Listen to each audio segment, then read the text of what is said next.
এতিম। আমি সেই ছেলে যে 9 বছরেই বুঝে নিয়েছে দিবস শব্দের মানে। মহাশক্তিধর কোর্ট আমার ঠিকুজি কুষ্টি লিখে দিল সেই 18 পর্যন্ত। কখন কোথায় থাকবো, কাকে কখন ডাকবো, কে আমাকে খাওয়াবে, আমার ভবিষ্যৎ সব। দিবস শব্দের মানে কুল হারানো। আমি দুভাগ হয়ে গেলাম। 6 দিন মা, সপ্তাহের বাকি দিনটা বাবা আমার দেখভালে, যতদিন না সাবালক হই। কার কোলে বেশি ভালো থাকি, মজার ঝগড়ায় মেতে ওঠা মানুষ দুটো আজ একেবারে চুপ। আমাকে কোলে নেওয়াটা তাদের চরম সুখের, এই বোধটাই এখন অবান্তর। দিবস শব্দের মানে ইচ্ছে মতো যখন তখন বাবা মা আর ডাকতে না পারা, শেখানো ভাগাভাগি। এটাও বুঝেছি একজনকে বেশি ডাকলে অন্যজনের মুখ ভার। খেতে বসে বায়না করতাম, মাছ খাবো না, ডিম দাও। মা বকলে বাবা হুকুম দিতেন, আমার সোনা ডিম খাবে, দাও।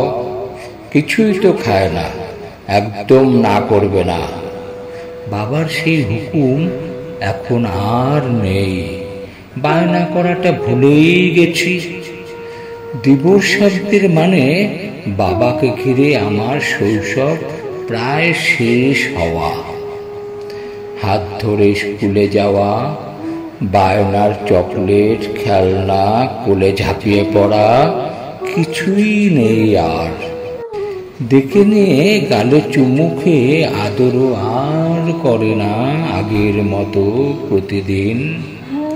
স্কুল থেকে ফেরার পথে আমিও বলতে ভুলে গেছি, বাবা আমাকে একটু কোলে নেবে। ঘুড়ি ওড়ানো, বারান্দায় ক্রিকেট, চোর পুলিশ খেলা, কিছুই হয় না আর তোমার সঙ্গে বাবা। দিবস শব্দের মানে মায়ের কাছেই শুধু মায়ের মতোই বেড়ে ওঠা। মায়ের অনুশাসনেই আমার জীবন দর্শন। বাবার ভূমিকা নেহাতি গৌণ। মন কাঁদলেও বলা যায় না, বাবা কোথায়, কেন আসে না, বাবার কাছে যাব। স্কুলের হোম টাস্ক, পড়া তৈরি, বাবা নয় মায়ের কাছে, অন্যথায় প্রাইভেট টিউটর। পাড়ার রামু বিশুর সাথেও আর খেলে না, কেউ বকলে মাকেই জানাই।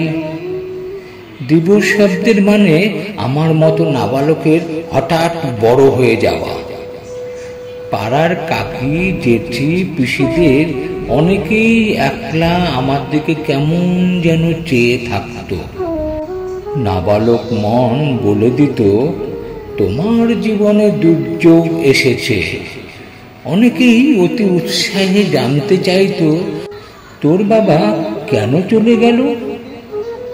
রাগ হতো, কষ্ট হতো, কেঁদে ফেলতাম। বুঝেছিলাম সব সত্য বলতে নেই, সব ভাব প্রকাশ করতে নেই, করুণা কুড়াতে হয়।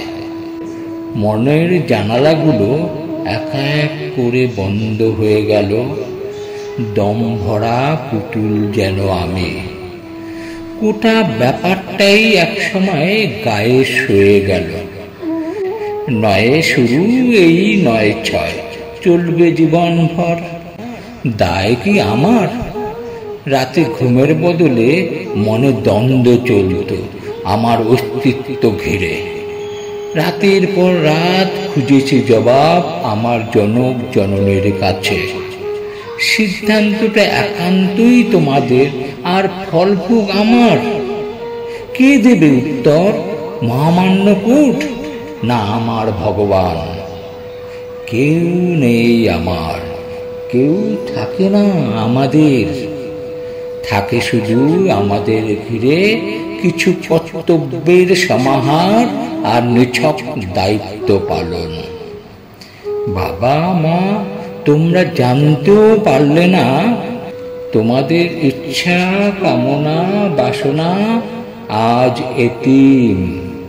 আমি সত্যি এতিম আজ।